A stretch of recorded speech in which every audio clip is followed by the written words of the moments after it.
friends, it's Mrs. Zussman. I'm inside preschool and we're going to make a box to collect everything in your house or anything you need for a project. So what you're going to do is we say collect things that start with the letter A, you're going to look around your house for things and put it in the box. If we're going to do something to collect numbers, you're going to collect that number, like number 3, and put it in the box, like 3 forks, 3 spoons, and put it in the box. Or if we're talking about colors, you can collect things like the color red and put it in the box. So today you could have a box. I have a Kleenex box. It can be a box from the store. It can be a box that came with a package. Any kind of box, any size you want. I happen to have a Kleenex box, some paper, glue stick, a couple crayons, and scissors. So I'm just going to cut a couple shapes.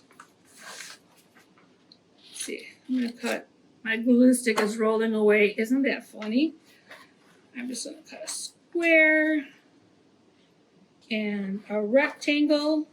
A rectangle is 2 short sides and 2 long sides. A square is all the same sides. It's not perfect, but that's okay because we're learning. So we just have to learn how to do it, and that's okay. So a square, a rectangle. Let's see if I can do a circle. Here we go. Let's see if you can see my circle. There we go. So I have a circle, a square, and a rectangle. And we're just going to glue that on anywhere we want.